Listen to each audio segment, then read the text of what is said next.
dzimwe hasha mukadzirangarira ndo dzakakuburisai mumbatete. Dzimwe hasha baba mukadzirangarira ndo dzakaita tumupesane nemhuri. Dzimwe hasha baba mukadzirangarira dzakakubvisai pabasa. Mautare kusuwa izvo meta kupudza kunozo kambani ndindakaitanga but izvo ndoita sesina kuitanga mukazoita sei chii chakazoita pamveretera ndindakatanga kuisa musika yemuriwa but izvo tasomona zvapaita mukazodii nei mamai musi kwedu ndindakatangisa magadheni kokune mvura but izvo zvizvo mamwe magadheni akazara muriwo mukazodii arenyo harizare muriwo nekuti hamuoneshe uponesi wenyu chete kupedza mugano kubva wagemu igoronga kare uku nekuku sen kusvika na 12 muri kumira sen kusvika na 12 kusvika na 3 muri kumira makuwa chete pamwe pacho mukabva vanhu vamasvikira vachiti masvika takuda kubuda ivo vakagara pasi kurumidza kungozviona kuti ndiri kunzi nhasi pfuurira patobvunza kuti mudaenda kupi masvika takubuda ivo vakagara mumba aiwa hapana unongodzwa chete kuti darikaira maimai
kwatonwa kwapisa zvarwadza rambai makabata ipa kune mhinduro yemuridzi yakatarisana neni kubva kunyaya dzeutano hwemwana wedu toenda kunzira dzamabasa nemaprojekti amuri kugadzira.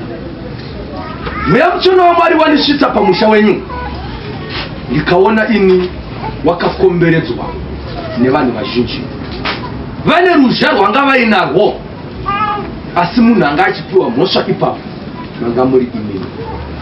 Mhosva yanga muchipirwa ipapo ine chekuita nenyaya yekuramba muchinamata asi ndikuti chizorambai muchinamata. Pane tsamba dzamufanira kudistribhuta makona mana nyika ino ekunaka kwaMwari, ekugona kwaMwari, ekusanyarara kwaMwari, ekugona kwaMwari, ekudzikinura kunoita Mwari.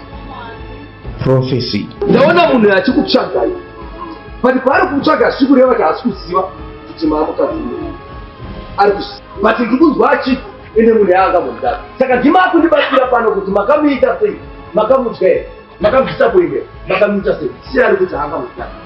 Testimony. Akatongotenda basa rakaitwa nababa namama nevese vauya kundiona kuti mwana wangu aite zviri right, mwana wangu akabva kupona.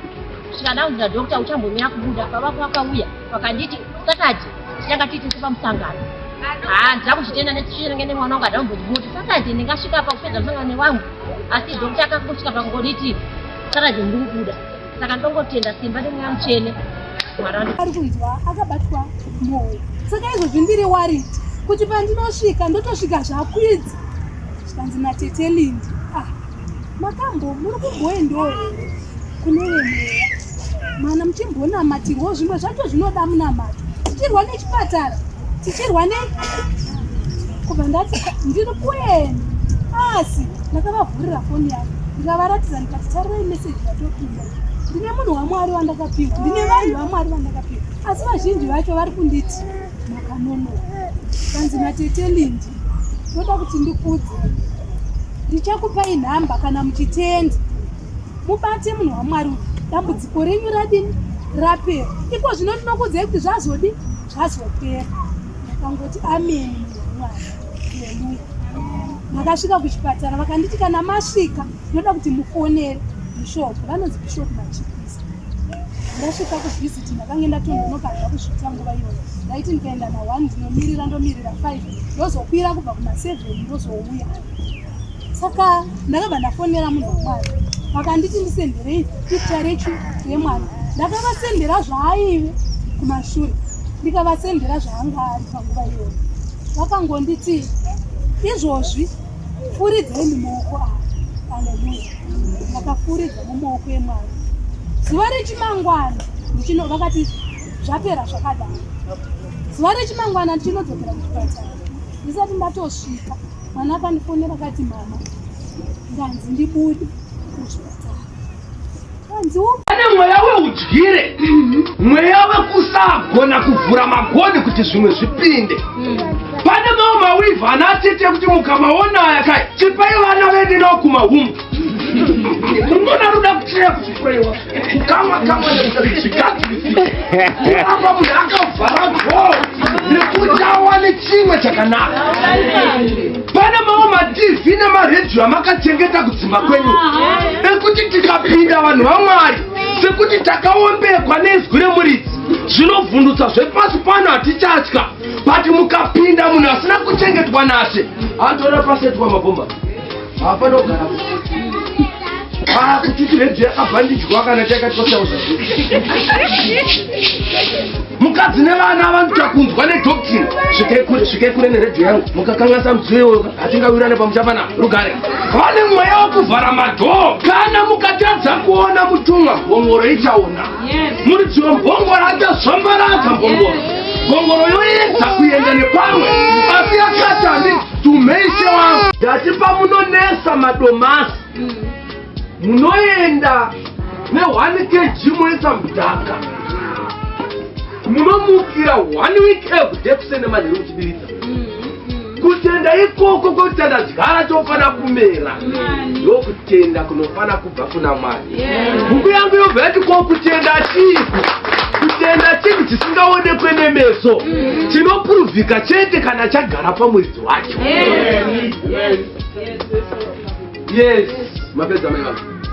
Saka uchiona hondi yatinoita nevanhu vari pano vari mumugwagwa wekuenda kuya kwavanzi musaenda, asi vari munzira imomo. Mutumwa anomira, mbongoro inoona mutumwa, asi mutasvi wembongoro haone mutumwa. Mune muteveri weshoko raMwari, but ari kuteera shoko raMwari wacho. Kana asvika pane mutumwa waMwari haagone kuona mutumwa wacho, anofara arega. Uzanyaya yekupona so haidi kuta kuudzwa kuti wapona, unofana kuzvinzwa kuti ndadii. Ukaenda kuservice so unofana kuzwa kuti zvaita, unofana kunzwa kuti inini zvandiitira. Rugare rugare. Saka muchaona kuti nguva inoi ndine vanhu vashoma vanoda kutenda paimba yaMwari. Wai chada kukutendera ichi, hamuchava vanhu vari more interested nekuda chiprofita, but muri interested nekuda kunzwa shoko raMwari kuti chiprofita chingogara chiri mamuri zvamutose. Kana urwere ukakuvingai hamumuke kunobvunzira nekuti makabvunza kare. Apa nyaya yana kunzwika iyi. Ndati ndiri kuda vanhu vane nzara yeshoko raMwari, handisi kuda vanhu vane nzara nechiprofita, asi ndiri kuda vanhu vane nzara neshoko raKristu. Kana rikagara mavari vachaprofita rwendo rwoupenyu hwavo. Kana urwere hukauya, kana kurambwa kukauya, kana basa rikapera, kana mari ikashayika, vakaprofita kare upenyu hwako nekuti zvichaitika. Dzimwe hasha mukadzirangarira ndo dzakakuburisai mumbatete. Dzimwe hasha baba mukadzirangarira ndo dzakaita tumupesane nemhuri. Dzimwe hasha baba mukadzirangarira dzakakubvisai pabasa. Mafuta rekusuwa izvo moita kuturudza munozokambaniyo ndindakaitanga but izvozvi ndoita sesina kuitanga. Mukazoita sei? Chii chakazoita? Pamverechera ndindakatanga kuisa musika yemuri wavo but izvozvi tasomona zvapaita mukazodii nhai mamai? Mai musi kwedu ndindakatanga kuisa magadheni ko kune mvura but izvozvi mamwe magadheni vakazara muriwo mukazodii? Renyu harizare muriwo nekuti hamuone She muponesi wenyu. Cheni chete kupedza ugano kubva gembu igoronga kare uku nekuku kuseni kusvika na 12 muri kumira kuseni kusvika na 12 kusvika na 3 muri kumira makuwa chete vamwe pacho mukadwa vanhu vamasvikira vachiti masvika taakuda kubuda ivo vakagara pasi kurumidza kungozviona kuti ndiri kunzi nasipurira patobvunza kuti mudaenda kupi masvika taakubuda ivo vakagara mumba aiwa hapana unongouzwa chete kuti darikaira mai mwana